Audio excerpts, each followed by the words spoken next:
I'm not saying that the Stoics were swimmers. Almost certainly most of them were not. But there is something very Stoic about swimming. Sometimes the water's really cold and you don't want to get in. Sometimes there's big waves and it's scary. Sometimes you're nervous about what lurks beneath. Swimming gets you alone with your own thoughts. Swimming challenges you physically. It challenges you mentally. But if you do it right, if you achieve what the Stoics call the smooth flow of life, if you learn to work with the water, not to fight it too hard, there's a tranquility and a mastery and a confidence and a peace and a stillness that comes from it. And that's what I want to talk about in today's episode. I've been swimming since I was a little kid. I was on a swim team. I try to get in the water every single week, not just in my pool at home or in Barton Springs, which is one of my favorite places on earth, but when I travel also. And I'm so often thinking about Stoic philosophy while I'm in the water. And that's what we're going to talk about today. Marcus Aurelius writes a good chunk of meditations looking at the Danube River. He talks about washing off the dust of earthly life in the Roman baths. Seneca takes a cold plunge every New Year's Day.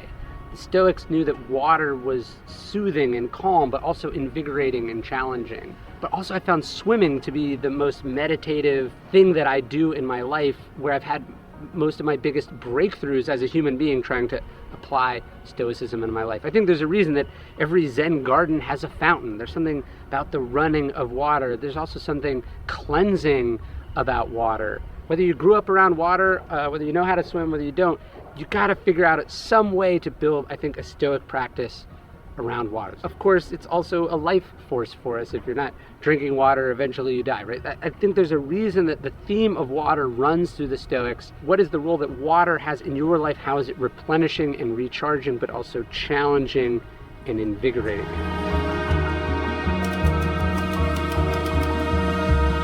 One of my favorite passages in all of meditations, Marcus Aurelius talks about being the rock that the waves crash over and eventually fall still around. There's something really special about water. I just went for this swim in Lake Michigan, but I'm just standing here by the water, listening to the waves, trying to sort of slow myself down. I have a talk I have to give later today. I have to travel later today. I have a bunch of stuff I have to do, but I want to get in that place of stillness, euthymia, as Seneca talks about, tranquility. I want to get to a place of peace. Even though everything is crazy, it's slowing down around me, and I'm going to be able to do what I have to do for the day. The reason not to let it get to you, Marcus Aurelius reminds us, is that it doesn't last. He says time and events, they flow past us like a river at an incredible rate. Everything is changing. He says nothing is stable and very little actually lasts. He says it would take an idiot to feel self-important, to be irritated, to take any of this as permanent, because it isn't. It's always changing, it's always moving, and you don't know what's coming next. In one of my favorite passages in Meditations, Marcus Aurelius talks about washing off the dust of earthly life. And we know that he visited these ancient springs in Aquincum, the Roman camp in what is now Budapest. And so we wanted to come here. This is Balmore, the biggest spring, natural spring pool in the world. It's kind of like Barton Springs. And we wanted to jump in. I swam, about a half mile. And then I went on the high dive a couple times. My wife, Samantha, didn't want to do the high dive yesterday, but she convinced herself to do it this morning, which is fitting, being that this is the Trip for the Courage book. So she worked up the courage to do it, jumped off. I'm not sure she was actually that pleased, but at least she's pleased with herself for doing it. The kids got in the pool. We saw some turtles and some fish. Even when you love the water, even when you swim all the time, even though you know it at some level, you almost never like getting in. Getting in is hard. Getting in takes some getting used to, but you're almost always glad that you did get in. It reminds me of this thing from Musonius Rufus where he says, when you do something difficult, the labor passes quickly, but the good remains. And he says, when you do something easy or you do something shameful in pursuit of pleasure, the pleasure passes quickly, but the shame endures. And I think about it's like, I didn't want to get in. It was cold. It was uncomfortable. I didn't like getting splashed. I didn't know how it would feel. But afterwards, you're always glad you did it. Look, maybe there's some health benefits to cold plunges, People say it's better for their circulation, it's better for your immune system, it helps you recover. Honestly, I don't know. It could all be complete and total bullshit. In fact, there's a part of me that thinks that it probably is. But to me, the benefit of a cold plunge is the mental benefit, right? Seneca said we treat the body rigorously so that it's not disobedient to the mind. The point of the cold plunge is that you are doing something hard. You are doing it for an amount of time that you committed to. Even though every part of you is screaming to stop, to get out, you do it anyway. That's the muscle that you're building. That's the muscle that you're providing benefits to. The part of your body that wants to quit, but the part of your mind that says, no, I decide. I am in charge. When you crank the handle on the shower, when you jump in a snowmelt river, when you jump in the ocean, when you get in a cold plunge, that's what you're doing. You're saying, I am in charge. I can do hard things. You don't like it while you're doing it, but you like how you feel after. I've been to some pretty incredible places in my life, but it is almost unbelievable to me that you can still bathe in the hot springs that the Spartans bathed in before they faced Xerxes and 1,000,000 Persian men at the final stand of Thermopylae. And it's just pouring from the earth. It's still 104 degrees Fahrenheit. It smells terribly like sulfur, but it is just absolutely surreal. And it's free. There's not even like an entrance fee or a security guard. You just walk in and bathe in a stream that 2,600 or so years ago, the bravest warriors who ever lived, who gave everything to protect all of Western civilization to come.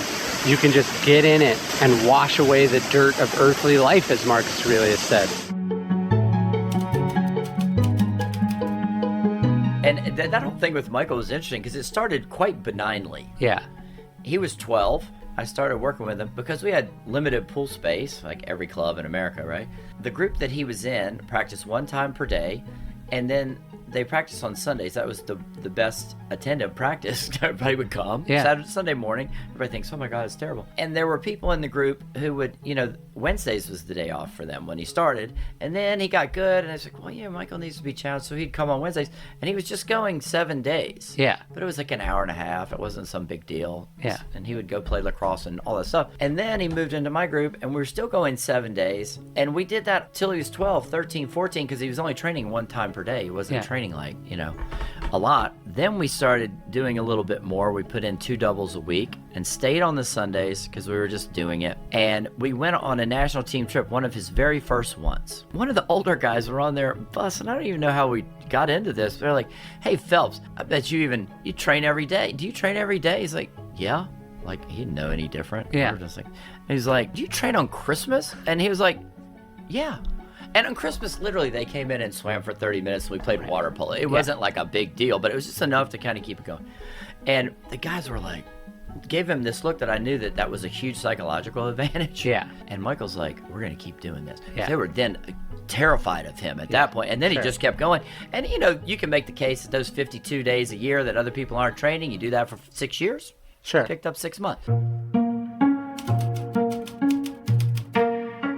I would think you would want to know. I think you would want to know what you're capable of, what your limits are, the difficult, challenging things you can do, you can endure. Actually, Socrates said this. Of course, we think of him as a wise philosopher, but he was a tough guy. He served in the military. He challenged himself. He tested himself physically. He said, it is a shame to grow old and not know what your body is capable of. He actually said that no citizen was exempt from keeping themselves in peak physical condition. He said, because you might have to serve your country one day. I just think the point is, we don't just want to explore our limits intellectually. We don't just want to expand our brains. We got to work on our bodies too. We got to push ourselves physically. We got to do hard things. We got to train ourselves. This miraculous physical specimen, this machine we are inside, we want to see what we can do with it. We want to see what we can make of it.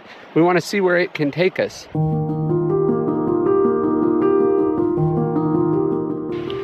I just finished a very nice but very hot run here in Bastrop, Texas. And now I'm going to get into the newest addition in our backyard, which I'm very excited about. Whoever had this idea is a genius.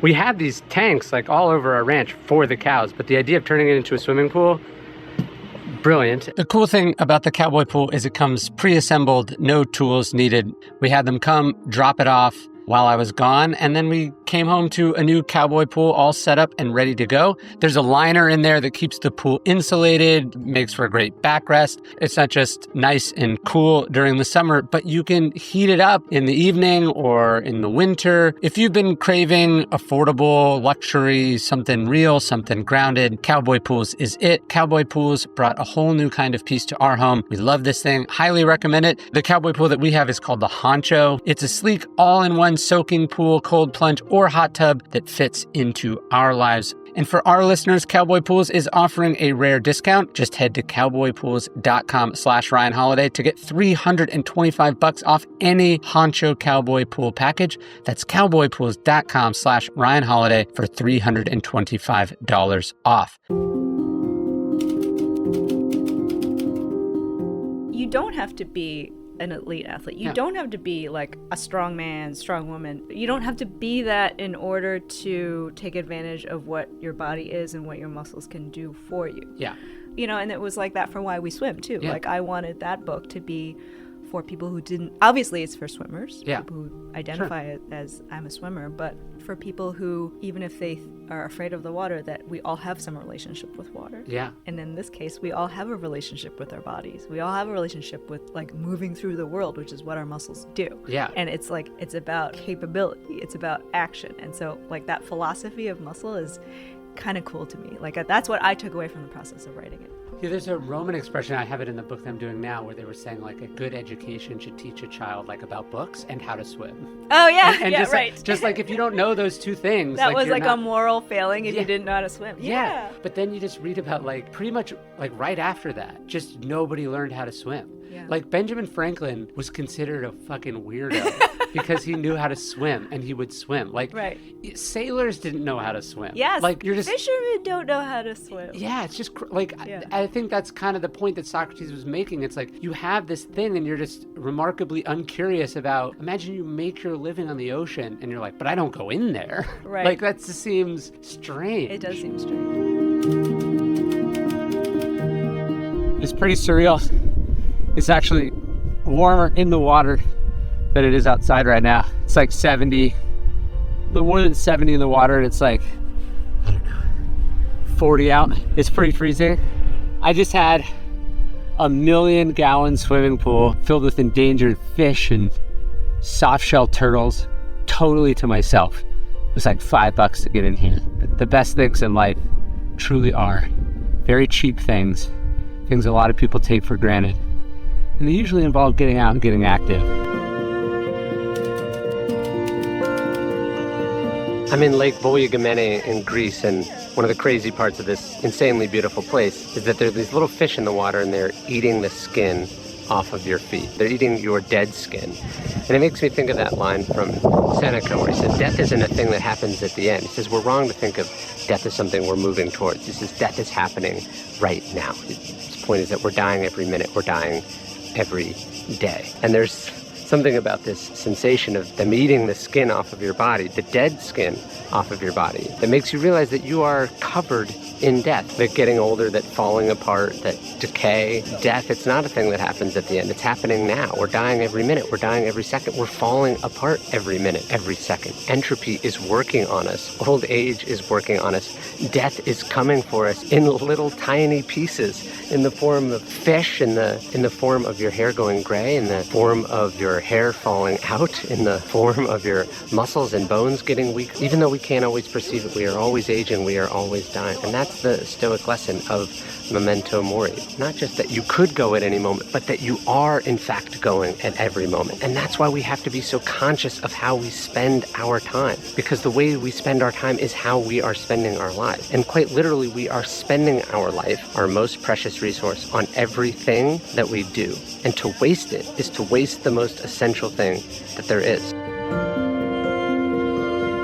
When I wrote The Daily Stoic 8 years ago, I had this crazy idea that I would just keep it going. The book was 366 meditations, but I'd write one more every single day and I'd give it away for free as an email. I thought maybe a few people would sign up. Couldn't have even comprehended a future in which 750,000 people would get this email every single day and would for almost a decade. If you want to get the email, if you want to be part of a community that is the largest group of Stoics ever assembled in human history, I'd love for you to join us. You can sign up and get the email totally for free. No spam. You can unsubscribe whenever you want at dailystoic.com/email.